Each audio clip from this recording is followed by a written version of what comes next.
and coming on time. So let's start in the usual way with a bit of meditation on the breath to bring some stability and focus to our minds, some stillness. So all of you who are here today came yesterday, right? So we don't have to repeat the instructions.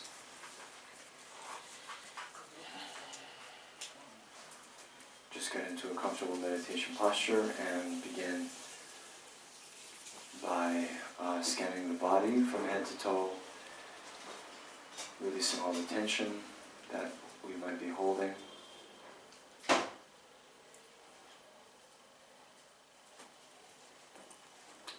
And then after that, just maintain our awareness on the sensations in the body as we breathe in and out. Concentrating on the rising and falling of the abdomen.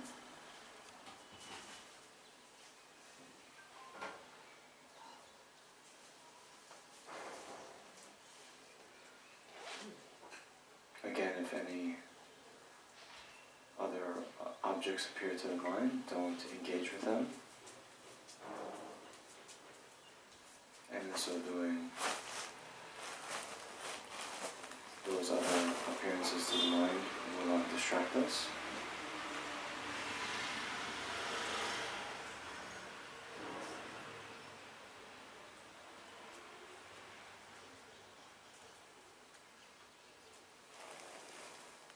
And we'll do this again for 5 minutes.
So please gently come out of the meditation and bring your awareness back to the room.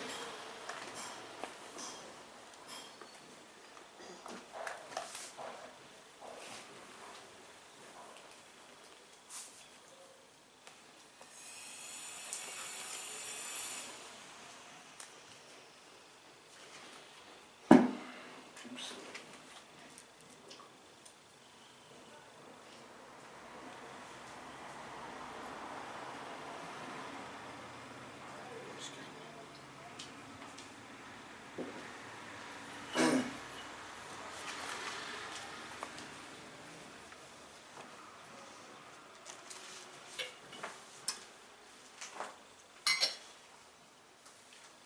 Okay.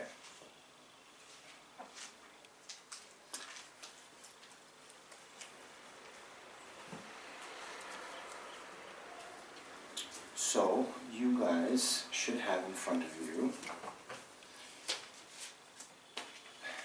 this kind of reddish packet, as well as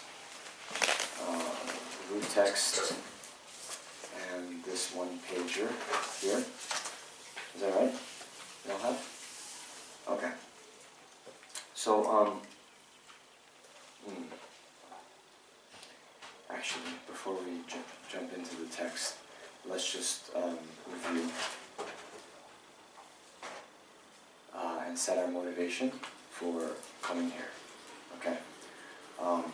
So, as we mentioned last night, what determines whether our actions become virtue or non-virtue is the motivation with which we undertake our actions, not so much the action in and of themselves, right? So we mentioned yesterday, someone, even studying, becoming a great scholar out of a motivation of pride, a worldly concern, that's difficult for it to become very virtuous. So here, as Lama Tsongkhapa says, that it's not enough that the subject matter of the teaching is Mahayana.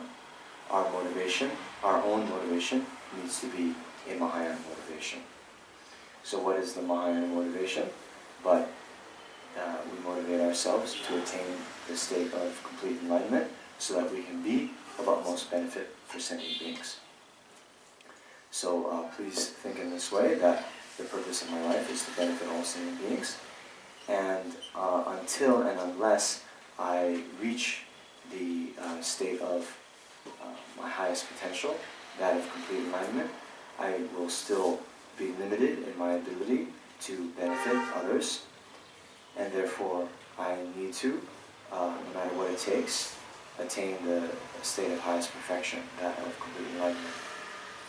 And in order to do so, I need to learn about and engage in the practice, all the various practices that lead to the state of enlightenment.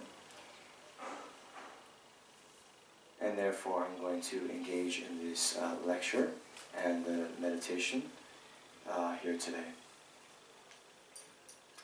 And then think that, motivate that whatever positive energy we create in our time here together, may that only become the cause for all sentient beings to really attain the state beyond sorrow and that of full enlightenment.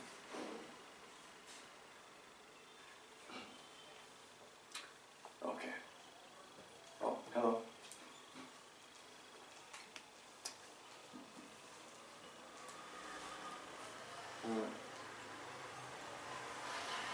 So, do you have the books? Maybe we can get off of this.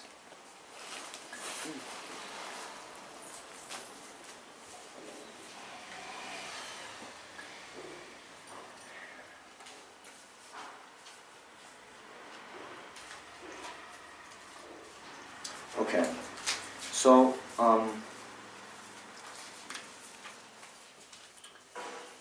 what we have here in this red packet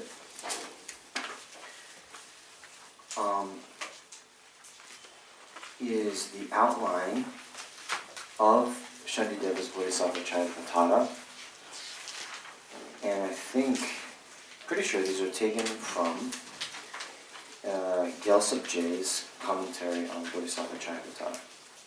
Okay? So,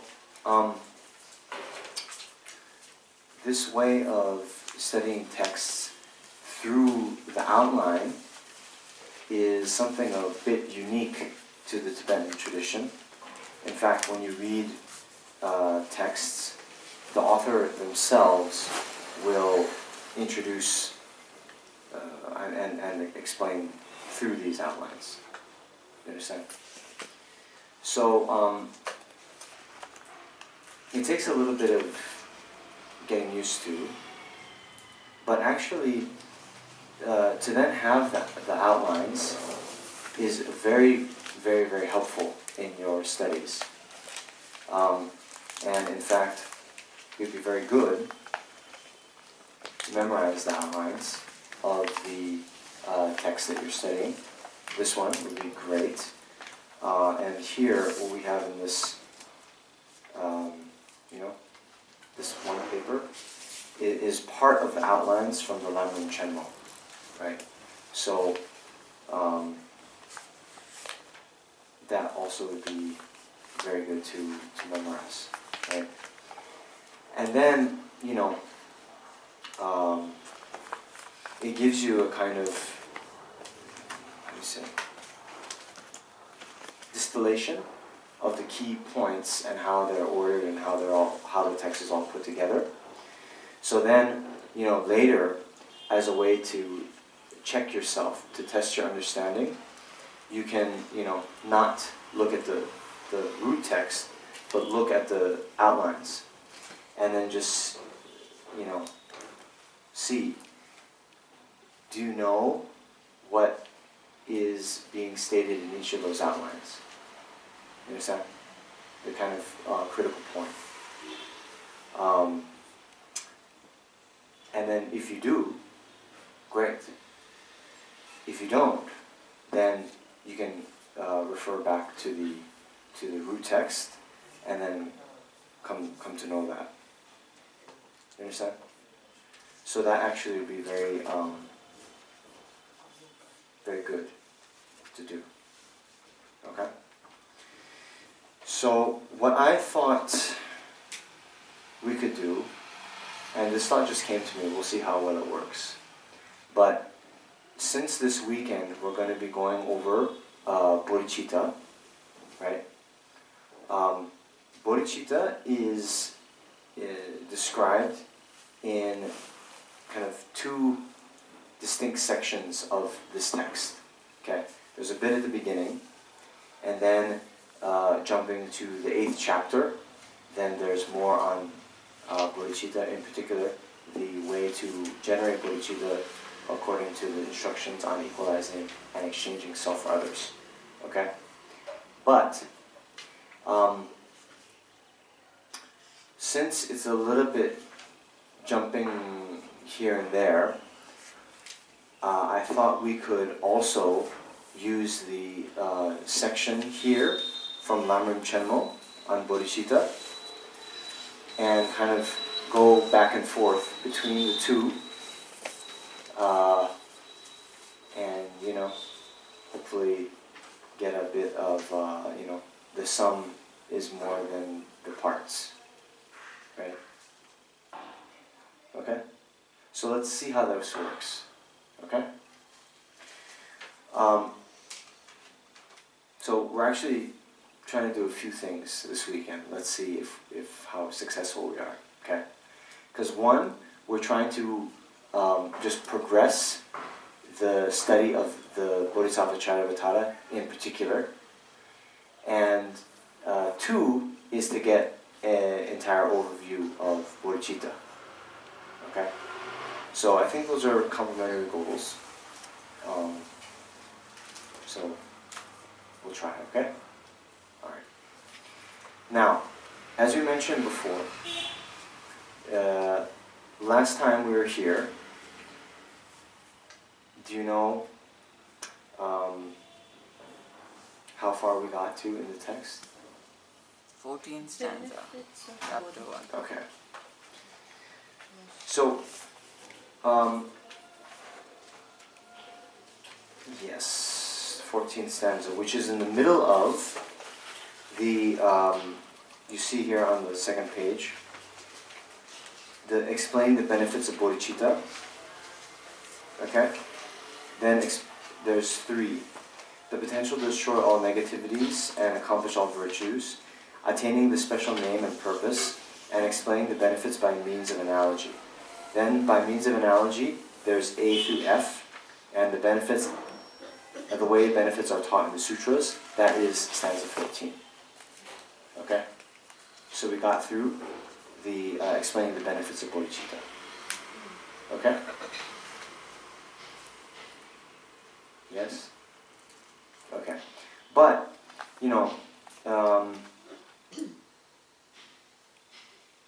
yeah. Let's see.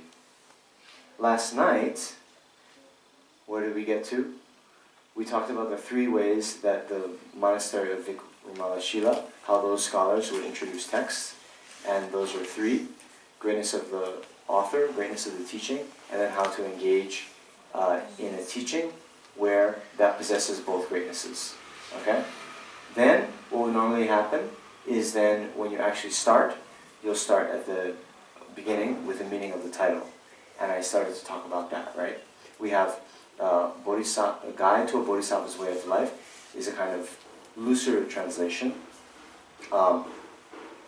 In Sanskrit, Bodhisattvacharyāvatāra. In Tibetan, Janchu Senpei Chöpa La Jukpa. Okay? So Janchu Senpa, Jangchup is Bodhi, which is enlightenment. Senpa is like Sattva, being. Okay? Now, Chöpa is conduct. Okay?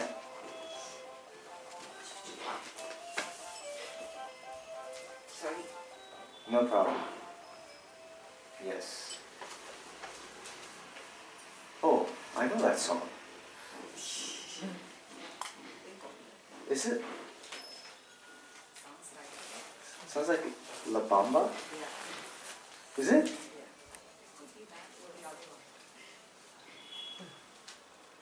Huh. So strange.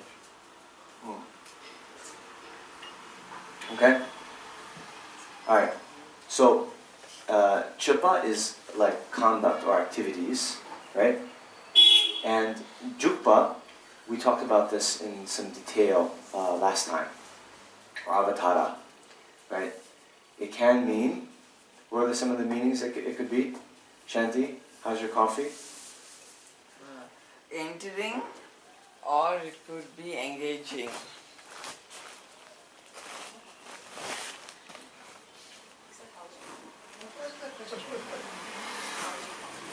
Yeah, my question was, how is your coffee?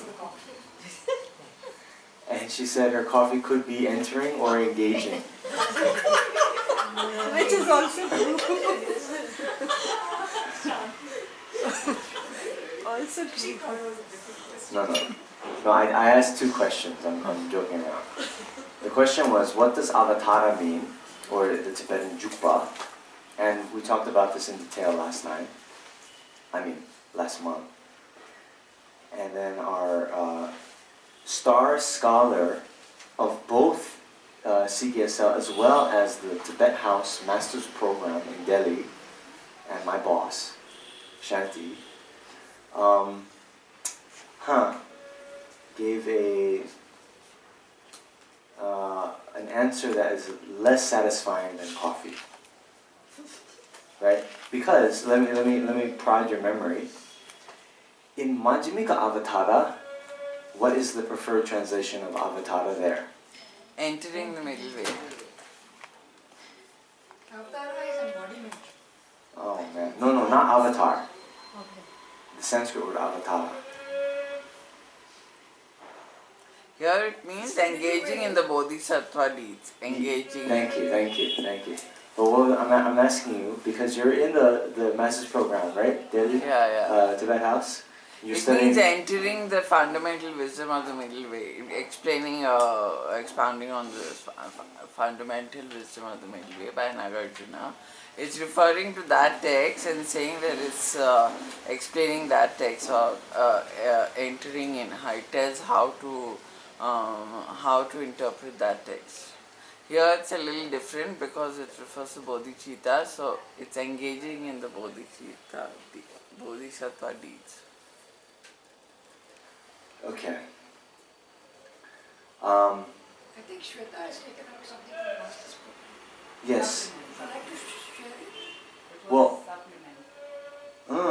Sveta, yes. Supplement. Have you heard that before? Yes, supplement. Yes, I was talking about that last time. And why? Anyway. Okay.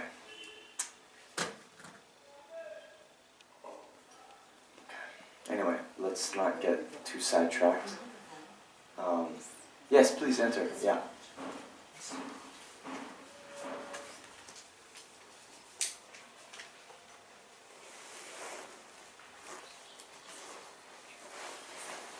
Okay. Anyway, hello. What's going on, guys? Okay. Yes. Why did you introduce the Monanika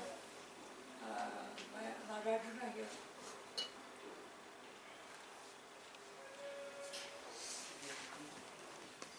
Okay. We are going over the name of the text, which is Bodhisattvacharyāvatāra. So then, in giving the meaning of the title of the text, there is the word in Sanskrit, avatara, right? So there's also the Majjhimika Avatara, and this is the Bodhisattvacharyāvatāra, right? So then I was asking, so hold on. Last time I explained in some detail what the meaning of the avatara in these two contexts means, and although you see it in different, translated differently in different contexts, some say entering into the middle way, but I, citing Chandrakirti's own commentary on it, gave the preferred translation, supplement to the middle way, right? Because in his own commentary, he's saying how, he is kakong. It's like, supplementing. It should be seen as a kind of companion text to the Mula Majjhimika. Okay? So I'm explaining it because the meaning of the word avatara. So what is the meaning according to... Okay. Svashni.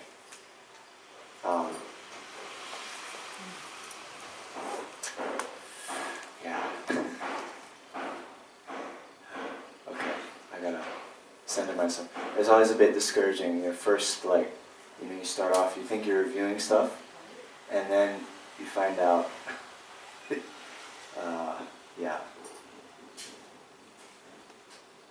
Okay, so in the Majjhimika Avatara, okay, the Avatara or Jukpa can mean different things in different contexts. In the context of Majjhimika Avatara, it means supplement, because Chandrakirti is supplementing the fundamental wisdom by Nagarjuna. Yeah, he's supplementing it by providing the arguments showing how the view of the Prasangika Majjhimikas differs from the Svachantika Majjhimikas and the Chitta Mantras. Okay? Sorry, for most of you, this is way over your head. I'm saying this just for completeness, okay? Now, in this Bodhisattvacharyāvatāra, okay, then the word Jukpa or Avatara is probably more suitable to be, entering, right? So entering into or engaging, you could also say, right? Engaging in the Bodhisattva's conduct, okay? How to engage in the Bodhisattva's conduct. So here the translator has said a guide to a Bodhisattva's way of life. It's a little bit looser translation, it's a bit more poetic, but the point is this text will describe how then a bodhisattva or an aspiring bodhisattva will conduct him or herself. Okay? Okay. Sarah, you had a question? Yes, no, I checked the meaning of the word avatar in Sanskrit. Yes. Interesting. So, three connotations: descend, Descend. Okay. ally, Huh? ally, Ally. A light. A light. yes, Okay. and to make one's appearance. Huh. Also, it can be crossing or coming down.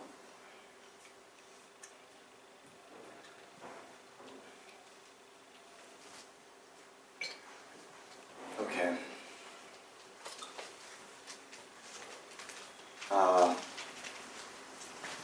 Well, yeah.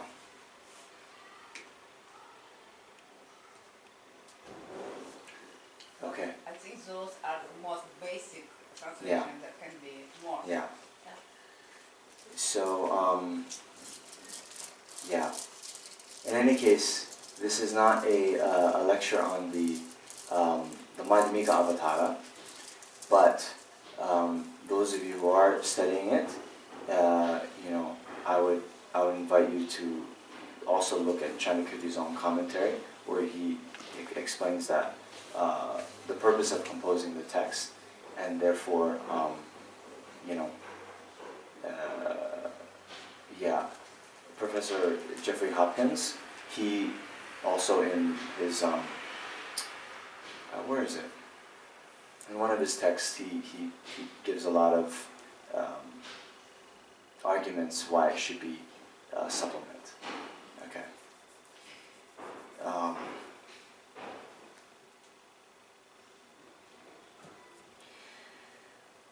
Okay.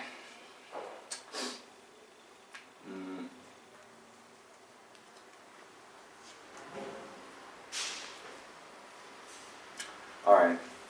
So anyway,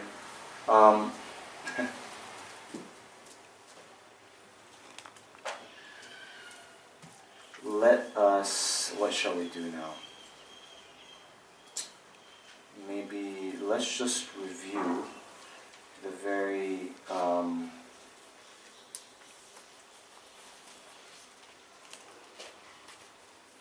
the first page here of these of this outline. Okay.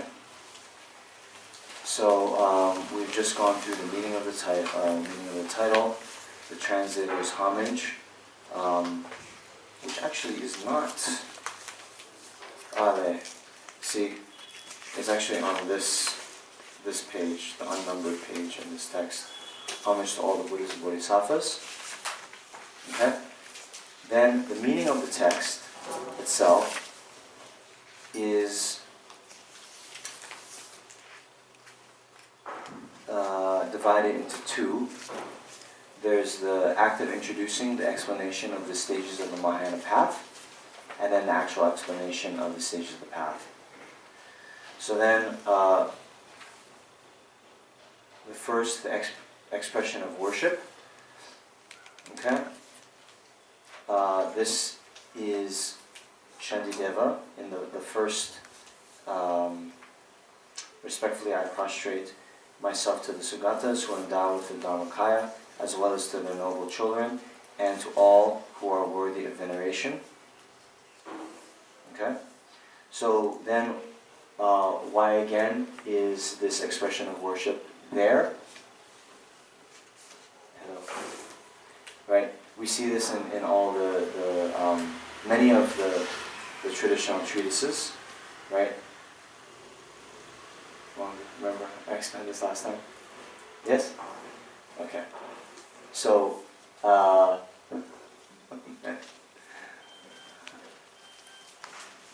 okay.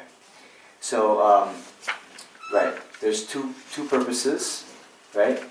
One is, before one undertakes a virtuous activity, then one needs to clear away obstacles as well as collect merit that would then help to lead to the fruition of that. Okay? So then by offering homage to the Buddhas and Bodhisattvas, one is able to do that. And the second, this is explained in Haribhadra's Clear Words commentary, Draw Words himself, the commentary on the Abhisamala Alamkara. He says that in that text, Maitreya pays homage to the perfection of wisdom anyway, in order to show that he is in keeping with other holy beings of the time who, before they undertake a treatise like this, also pay homage. Okay? Anyway, I'm sorry, I know there's a lot of new people, so I'm just glossing over that. This is what we talked about in some detail last time, and yeah, so I'm just reviewing, but we're not going to get caught up on it. Okay? Okay, so then next, the pledge to explain this material. Okay? There's the identifying the subject matter that is to be explained. Okay? Here I shall explain how to engage in the vows of Buddhist children. Okay? The meaning of which I have condensed in accordance with the scriptures. Okay? Alright.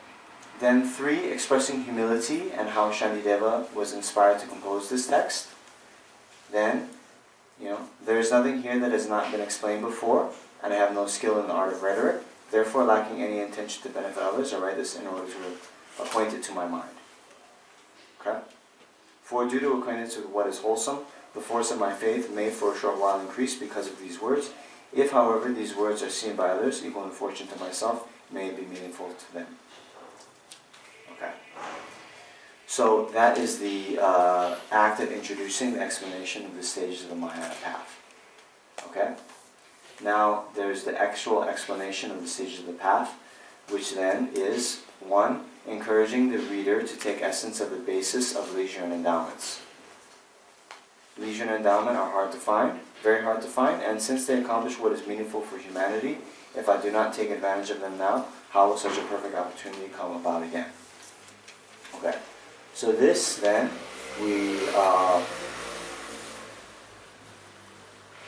without getting into it in too much detail, leisure and endowment is referring to this specific type of human rebirth that we have, that gives us, the opportunity to engage in the practice of Dharma.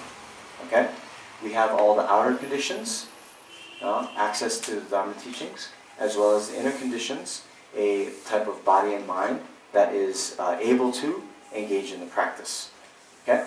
So in general, having this type of rebirth is very rare, and is very meaningful, because with this body that we all have, we're able to attain the state of complete enlightenment in this life, before we pass away.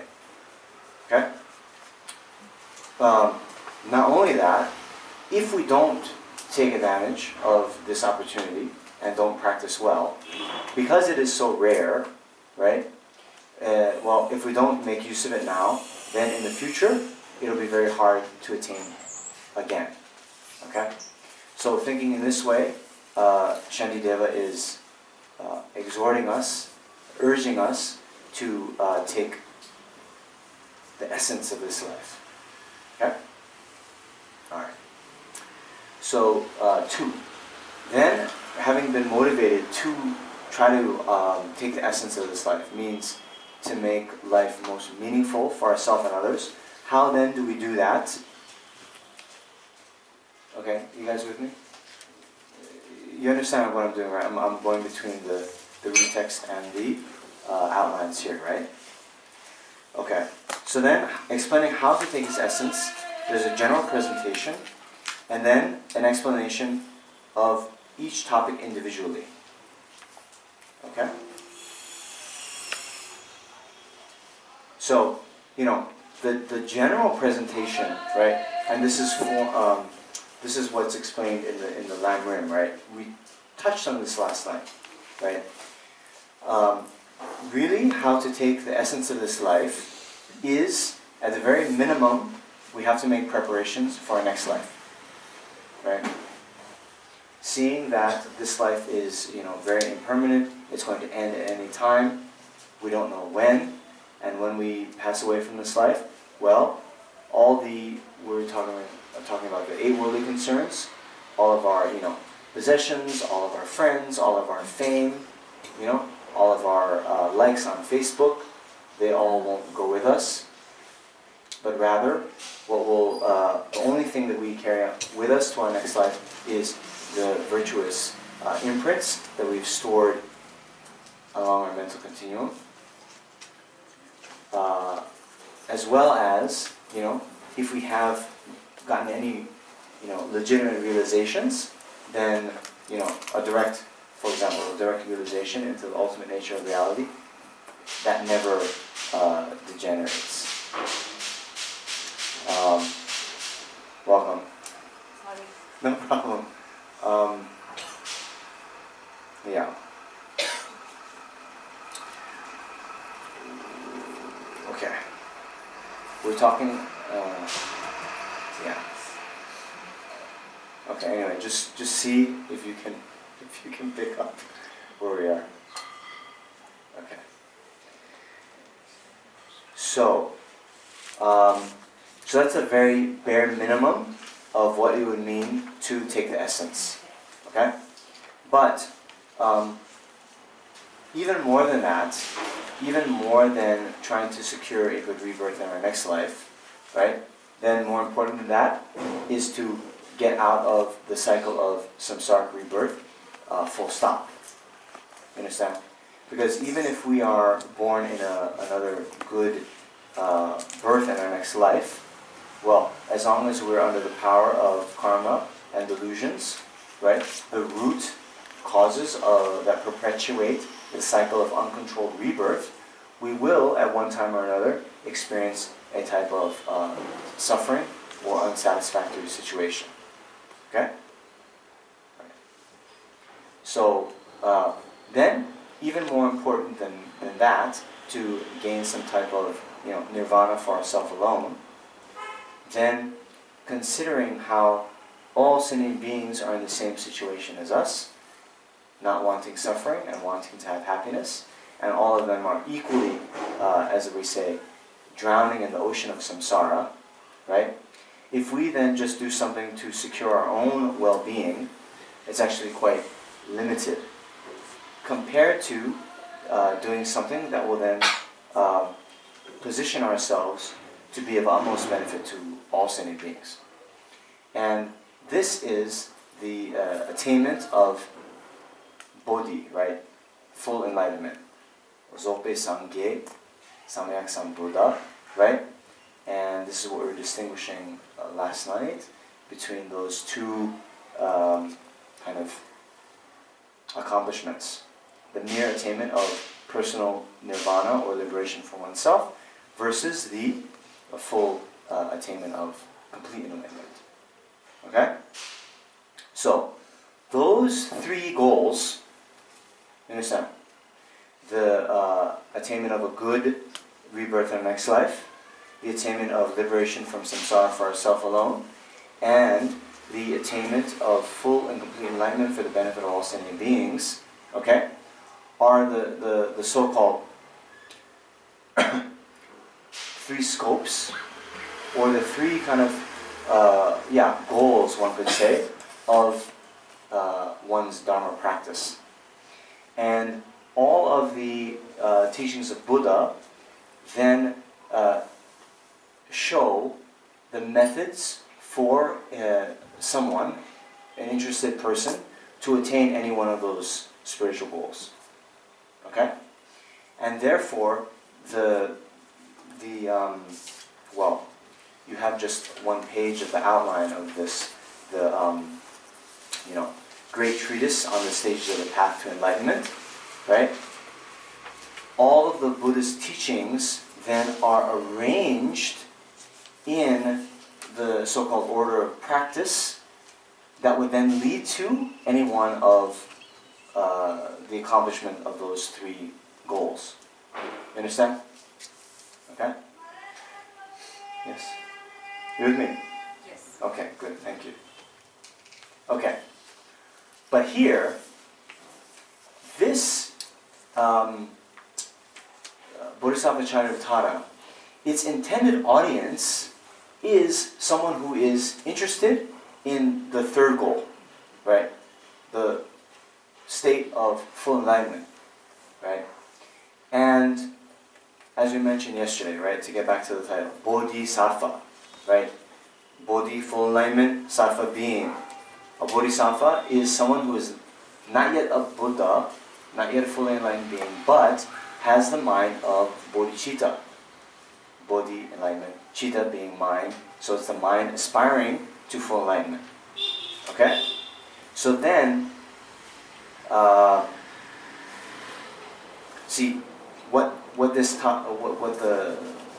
text goes through is, you know, one, how one becomes a bodhisattva in the first place, means how one generates the aspiration to attain full enlightenment for the benefit of others, and then two, having attained that aspiration, how then one goes about the practices that lead to it. Okay? Alright.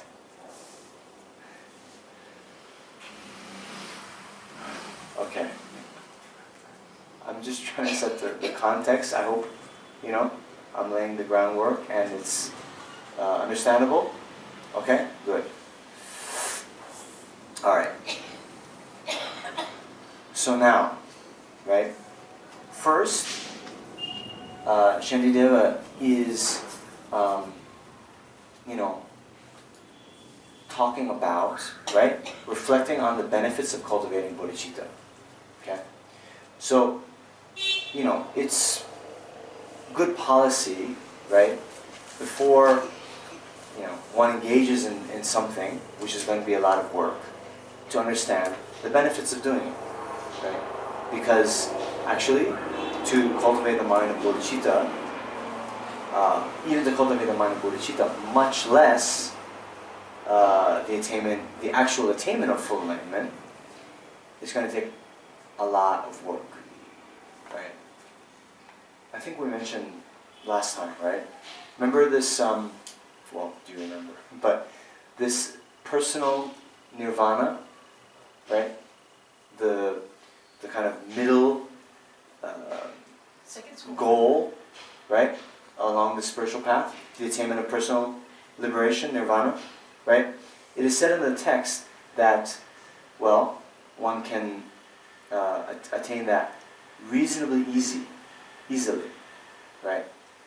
Whereas, well, depending on how one practices, it could take an extremely longer time to attain the state of full enlightenment. Right? As it is explained in the sutras, okay, the attainment of personal nirvana, for a kind of average practitioner, one could do it in 3 lifetimes, average. Okay? The kind of lower faculty, right, lower intelligence and effort levels, then 16 lifetimes. Right? Whoa. Does that sound like a long time? Yeah. Okay, no. Whoa. And provided you get again a human birth. Okay, but wait a minute, guys. If that seems like a long time, okay, remember, in the Buddhist cosmology, samsara has no beginning, right? No beginning. That means, right, no beginning, the mind has no beginning, right? Ignorance has no beginning, samsara has no beginning, okay? So, compared to beginningless lifetimes when we all have been circling and drowning in an ocean of samsara, 16 lifetimes is like nothing. Therefore, I am putting it like that. Well, okay. 16 lifetimes, Yeah. 16 human dreams. Well, okay. That's what I said. I'm asking. No. Okay, this actually, to answer that question fully, we need to get into one topic called the 20 Sangha, which is explained in the Abhisamaya Alamkara, but we're not going to do that today. Okay? But let me just say this, okay? There would be people who then start to practice and enter the Hinayana path with a human rebirth, but they actually attain nirvana in the form realm or the formless realm even. It's possible. The lowest would be the human rebirth. Yes, you cannot attain nirvana in a lower rebirth, so apologies to your dog, but you can attain it in one of the Deva realms. But anyway, that gets way off topic. Okay? I think the larger question is, in this lifetime, how do I make sufficient headway to know that I'm on the right path? Yes. Okay. So we're gonna get to that. Okay. Yes. Yeah. See. But let me continue my train of thought. Okay. All right. So where were we? Hinayana path. You know, the sharpest faculty, of course, in this life. You know, no problem. Actually, you know, in the Buddha's own lifetime, many of his disciples attained nirvana in that life. Right? Okay. Then the middle 3 lifetimes.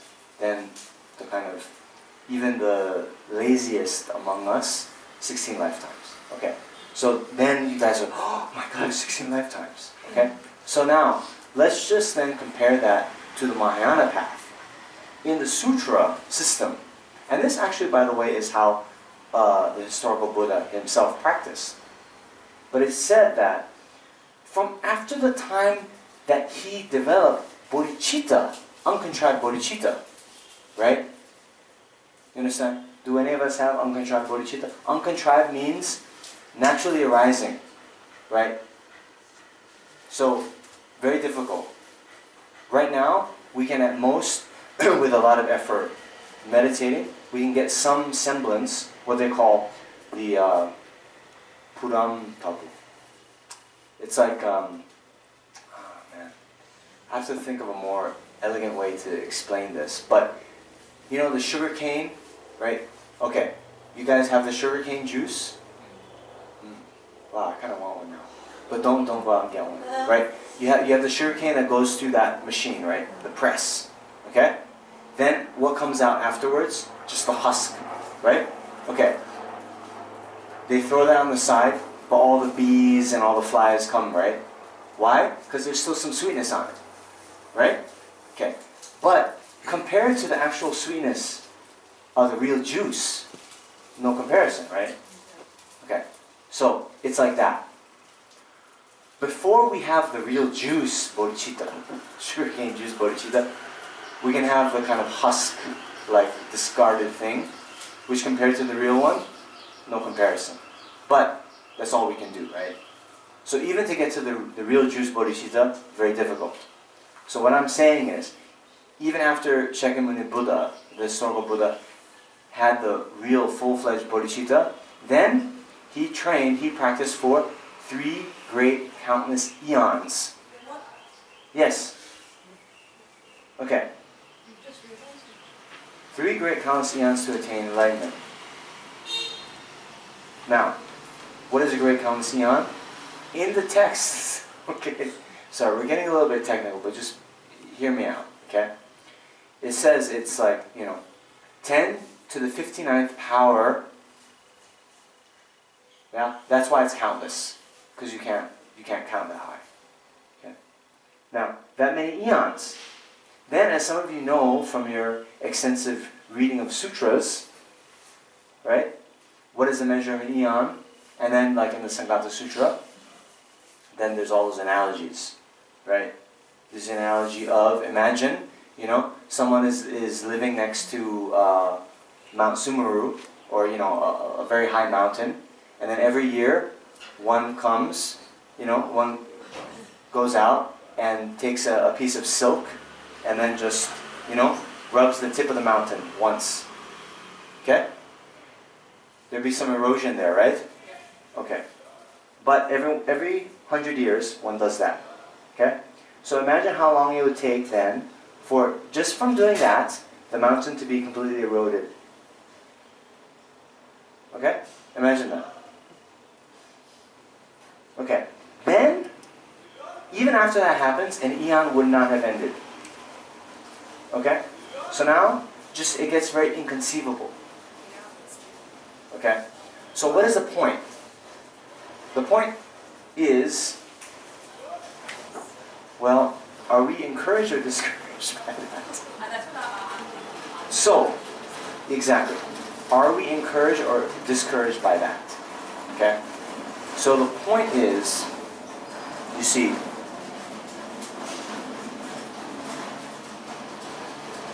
when someone then is looking between these two options, and you're like, okay, 16 lifetimes, but then I'm out of samsara. I'll never have to experience any type of suffering again.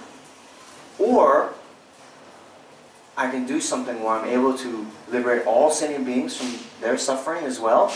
But how long is it going to take? What? 3 countless great eons. Right? So then, because it's going to require so much extra effort for so much longer period of time, right? We really need to see the benefits, why it's worth it to forego the lower sort of goal of nirvana for ourselves and aspire to the higher state of enlightenment. Okay?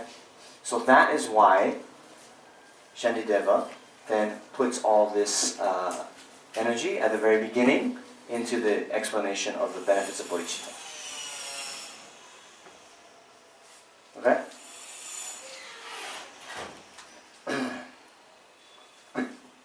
So, Is it 3 or 300 eons?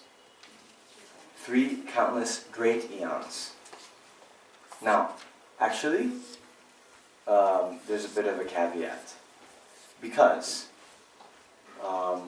again, depending on how we practice, it doesn't have to take that long, right? And in fact, there are methods whereby, there have been practitioners who even within this historical age have attained that complete state of enlightenment in one lifetime. Okay? Bylakuppe, for example. Okay? So, but I don't want to get into all of that. Why am I bringing all this up? It's because, at the face of it, we have this choice, right, that is confronting us. Whether, we go for the individual liberation for ourselves, which is reasonably easier to get, reasonably easier to attain, and the state of full enlightenment, which is a lot harder. So we need to, have justification for ourselves to choose the harder, more arduous, maybe longer path. Okay? And essentially, what it's going to come down to is the presence of great compassion for sentient beings. Right? The stronger our compassion is for sentient beings, the stronger our desire that others are free of suffering, then the more difficult it will be for us to pursue something mainly for our own aims. Yes? Okay. Alright. So, I'm now going to switch. Okay? Where are we? In the Bodhisattvacharyāvatāra, we are on reflecting on the benefits of cultivating bodhicitta. Okay? So now I'm going to switch to one of the Lam Rim texts.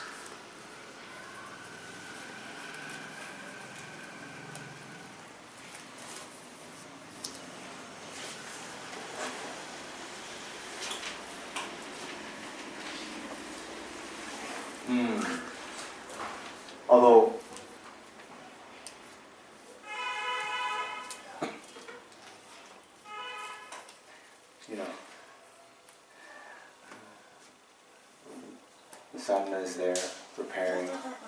No? Ignore you? Okay. How can we know somebody who practices bodhicitta?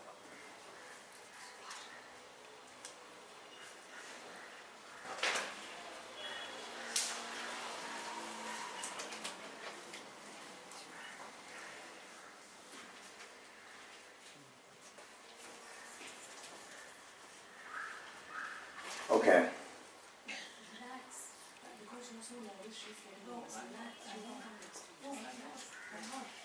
just amused by shaking myself.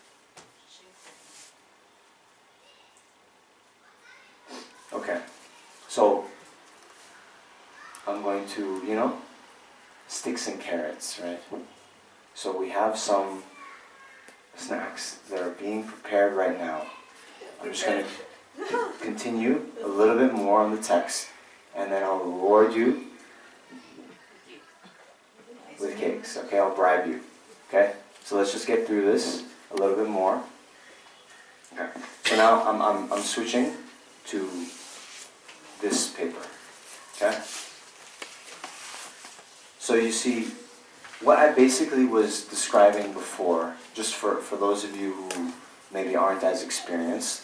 Okay, then those 3 goals we had. Okay, it's the stages of the path for persons of, and then in this text they translate it as 3 capacities or 3 capability levels, right? The people of the lowest capability, right? Then they're aspiring to just merely getting a good rebirth in the next life. The people of kind of middle capacity, then they aspire for liberation for oneself alone. And then the people of great capacity, then they're aspiring for full enlightenment for the benefit of all sentient beings. Okay?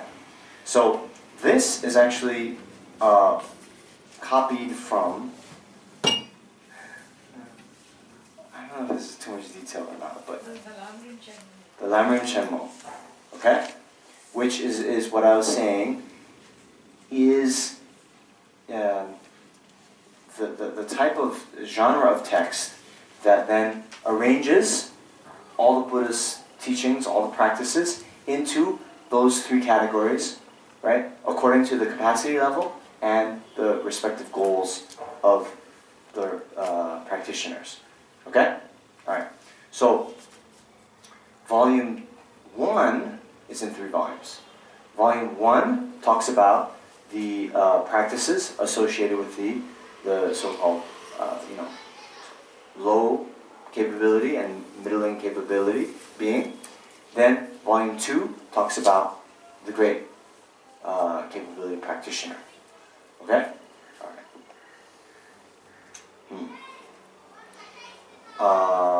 Okay. So now, 3. Training the mind in the stages of the path for persons of great capacity. Okay? Showing that the development of the spirit of enlightenment is the only entrance to the Mahayana.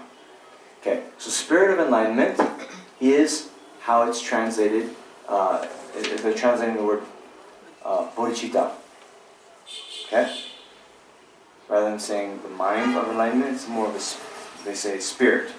Okay, fine. So, showing the development of the spirit of enlightenment is the only entrance to the Mahayana. Okay? Mahayana, we know. Maha is great, Yana is vehicle. Okay? So just like a vehicle would take someone from their current location to a certain destination, then this Yana terminology is used along the spiritual path. And there are, they call the Hinayana, which takes the people who practice it, takes it to the destination of personal liberation for oneself. Now, the Mahayana takes, Maha is great, right? So Maha takes one to the destination of full enlightenment. Okay? So, the only way one becomes a Mahayana practitioner, the only way one gets on the so-called path to complete enlightenment is the development of this mind of Bodhicitta, which only makes sense, right? we're defining this mind of bodhicitta as the altruistic intention or the altruistic wish to attain complete enlightenment, right? It's the desire to attain enlightenment, basically. So, since it doesn't just happen kind of by accident, right? One needs to first develop the wish to attain enlightenment, and then engage in the practices that lead to it, and then and only then does one actually attain it. Okay? All right. So then, 2, how to develop the spirit of enlightenment.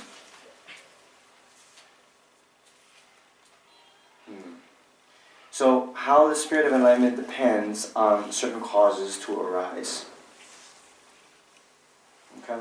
So this actually is not talked about in the Bodhisattvacharyāvatāra, but it is talked about in this text. So, why don't I talk about it? Yeah? It's good? Yes? Yes. Yes. Thank you.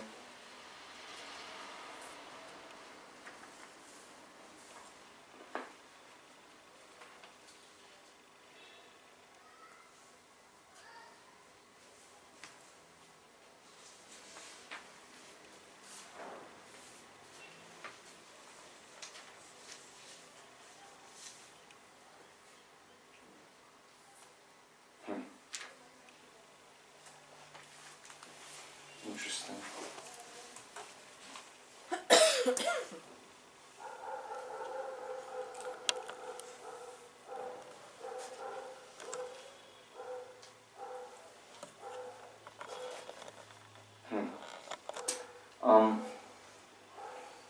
Just in that first outline, showing that the development of the spirit of enlightenment is the only entrance to the Mahayana, there's some nice quotations that I'll just read to inspire us. Once you have abandoned forever the 2 lower vehicles, which possess no power to provide for the welfare of the world, enter the vehicle which the conqueror Shakyamuni compassionately taught. This consists only of helping others. Okay? And then, sorry, that was from Arya Suta's Compendium of Perfections. And then Chandra Gomin's letter to a student, in that it says, domestic animals eat a mouthful of easily found grass, and when tormented by great thirst, they happily drink water they find. Here, those who make an effort at working for the welfare of others do so out of charisma, joy, and surpassing strength. The sun's great rays shine everywhere, traveling like a horse-drawn chariot. The ground supports the world without calculating the burden. Such is the nature of persons of great capacity who lack any self-interest. They are consumed with whatever brings happiness and benefit to the world.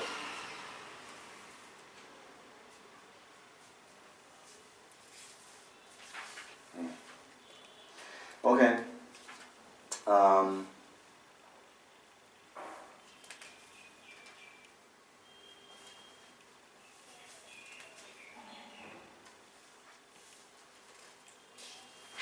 Okay. So now, the how the spirit of enlightenment depends on certain causes to arise. Okay. So then, this is, what is it talking about? Oh yeah. The development of the spirit through the 4 conditions. Okay.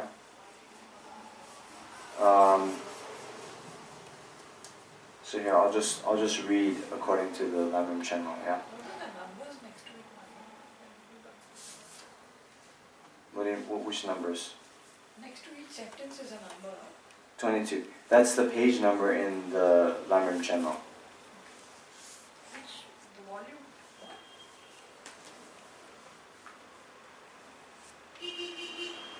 What do you think? I don't know, I haven't read the book. is volume 2. Okay. You develop the spirit of enlightenment by seeing for yourself the inconceivable power of the Buddhas and Bodhisattvas, or by hearing them from a reliable person and then thinking this enlightenment in which they abide or pursue is very powerful. Okay? 2. Although you may not have seen or heard of such power in this way, you can develop the spirit by listening to the scriptural collections which take unsurpassed enlightenment as a point of departure and then aspiring to the sublime wisdom of Buddha. 3.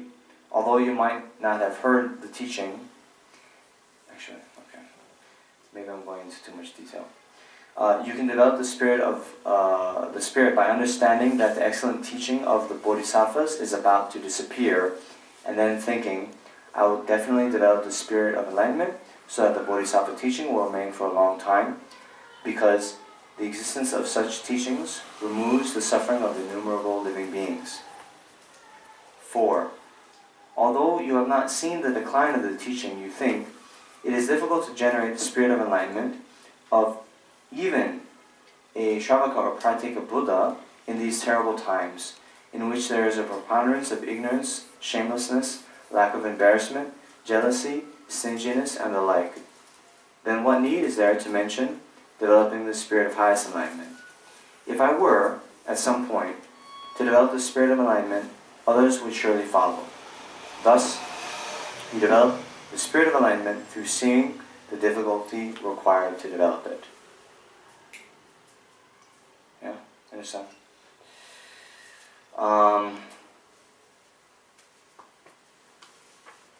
Yeah, no. I'm wondering.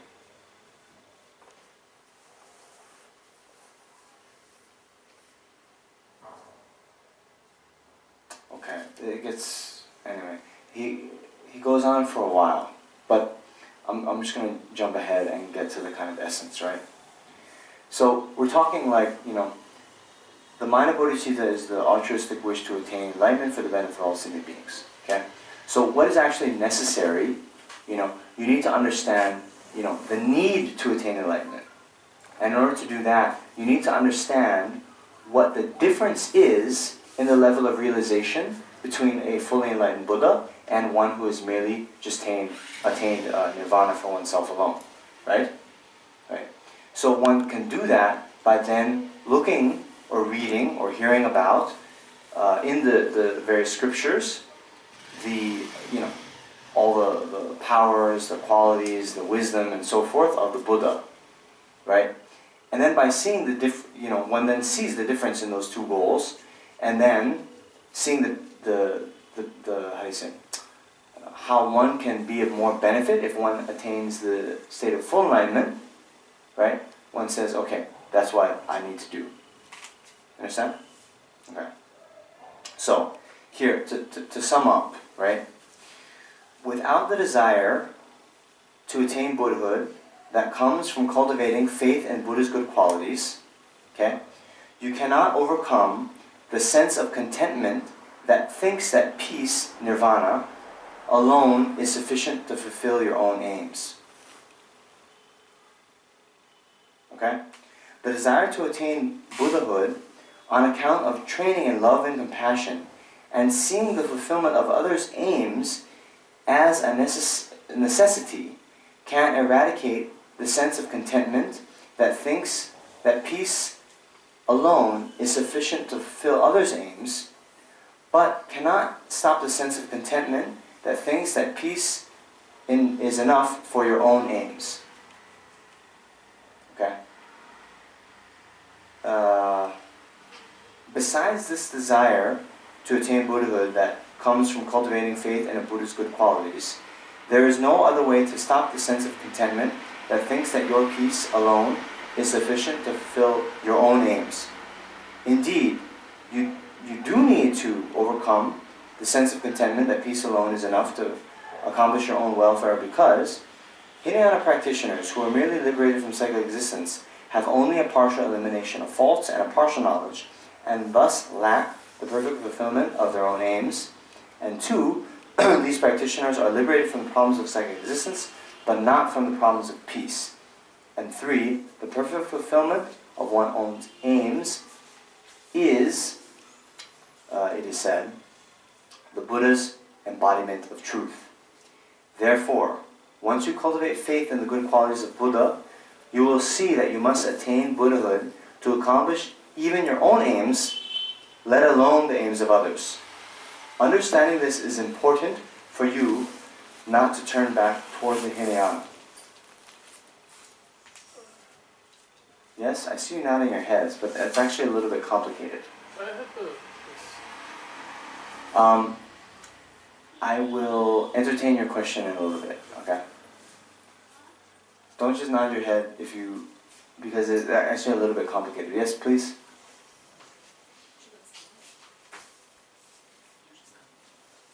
Okay. Okay.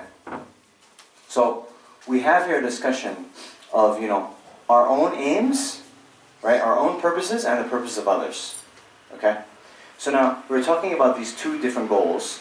Personal liberation for oneself alone, and the attainment of full and complete enlightenment. Okay?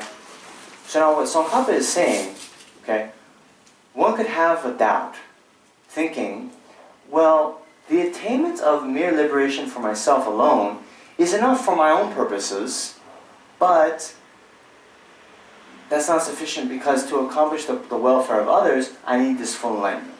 Right? Okay? But Tsongkhapa actually is going one step further. And he's saying, actually, for your own purposes, the mere attainment of nirvana is not enough, even for yourself. Right? You understand? You need to overcome the sense of contentment that peace alone is enough to accomplish your own welfare. Okay? And then he gives these reasons. Why? Because these Hinayana practitioners, these people who have attained nirvana, are merely liberated from psychic existence and have only a partial elimination of faults and a partial knowledge, and thus lack the perfect fulfillment of their own aims. Okay? What does that mean? They've only abandoned, part of what needs to be abandoned, and they've only, realized part of what needs to be realized. Okay?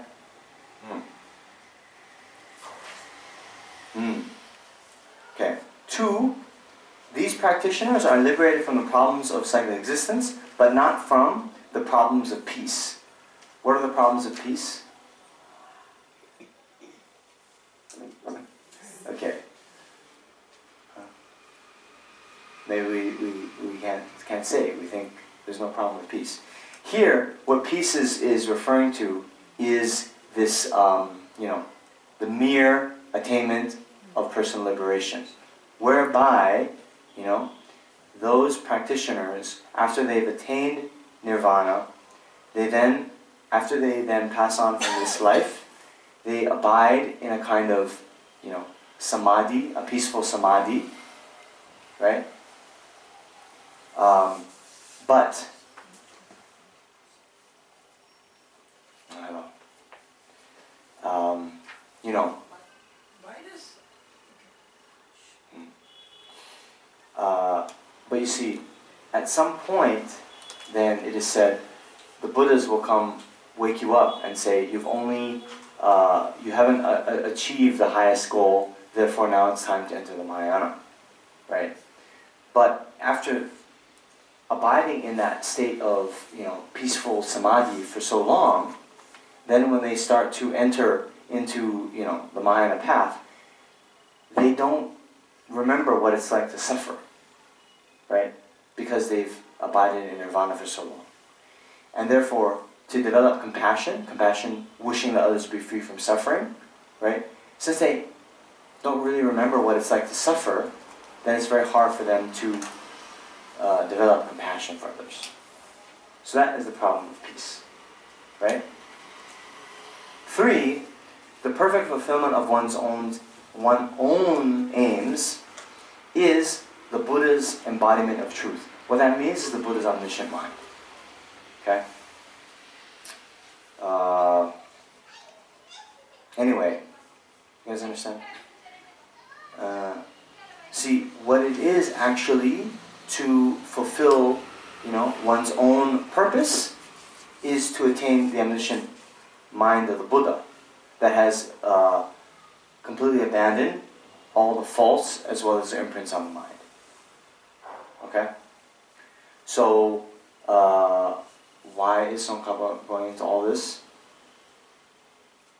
Understanding this is important for you, for causing you not to turn back toward the Hinayana. Right? So you need to see that not only is it necessary to accomplish others' aims to attain enlightenment, but even to accomplish your own highest purpose, you need to attain enlightenment. Okay? So, you've been very good. Let us maybe have a break. Although maybe your question was pertaining to this. Okay, I'll entertain your question, and then we'll have the break. I also want to ask a question, please, related to what you just read out. Yes, sir. Yeah, so, sir, the way, forgive my ignorance, the way it seemed like is the first two stages are totally bereft of compassion, and only the Mahayana is the stage where compassion comes into being. But that seems a bit disturbing and contradictory to the fact that even for your own liberation and nirvana, you would need to display some compassion to the sentient beings as well. Sure. Can Yes. I add to that? It's on the same line, it's a question. Okay. So even I'm finding the first two inherently selfish. Yeah. Okay. And it's like you have to be selfish to get to the bigger purpose. Yes. Okay. So, thank you for your questions. So, actually, yes, you are both good to have that doubt, but let's dispel that doubt. See, in this actual text, okay, here it's talking about the training the mind in the stages of the path for the persons of great capacity, right? But in the other ones, it is say, training the mind in the stages of the path in common with the person of, lower capacity, okay? So, you get me? In common with, okay? So what that means is, of course, most of the practices, okay, remember, the person of the so-called lower capacity, what do? Abandon non-virtue and accomplish virtuous deeds, okay, right? What is their goal? To attain a good rebirth in the next life, okay?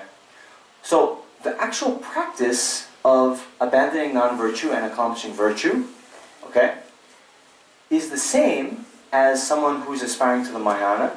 They would still do that. Understand? But the motivation is different. A would-be Mahayana practitioner would not just think, okay, I need to get a good rebirth in my next life, kind of in a goal, kind of in and of itself, but rather would think, oh, Namjong was talking about 3 countless great eons. Okay, in my next life, since I'm probably not going to be able to attain enlightenment in this rebirth, I need to have a succession of good rebirths, not just so I can, I don't know, enjoy cake or whatever, right? Enjoy a nice house or, vacation on the beach in Goa, right? But rather, I need this kind of good human rebirth so I can continue to practice in my next life, and the life after that, and the life after that. You understand? So even the so-called desire to get a good rebirth in the next life can be done with others in mind. Right? Yes? Yeah. So, I agree.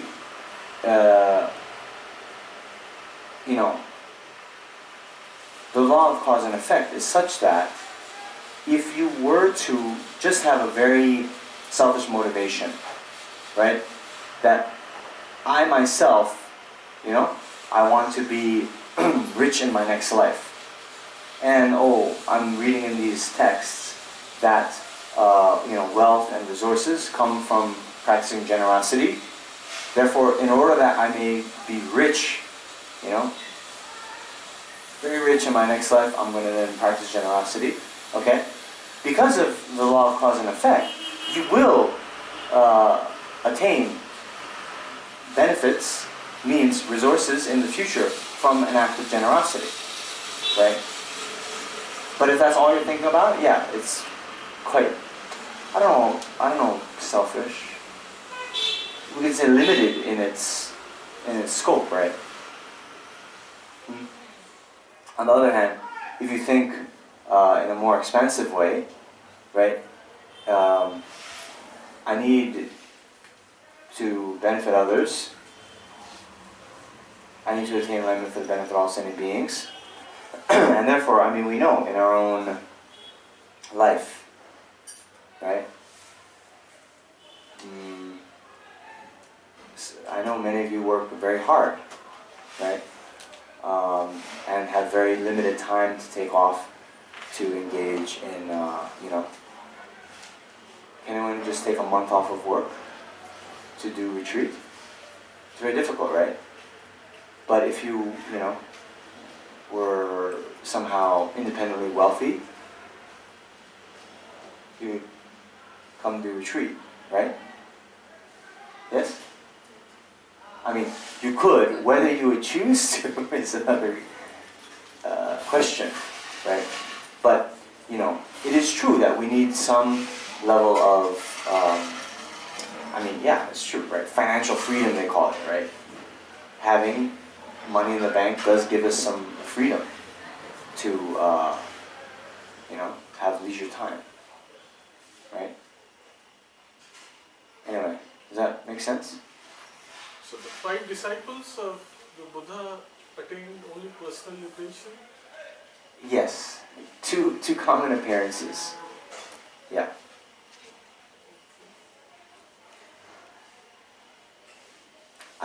Where they are by now, who knows?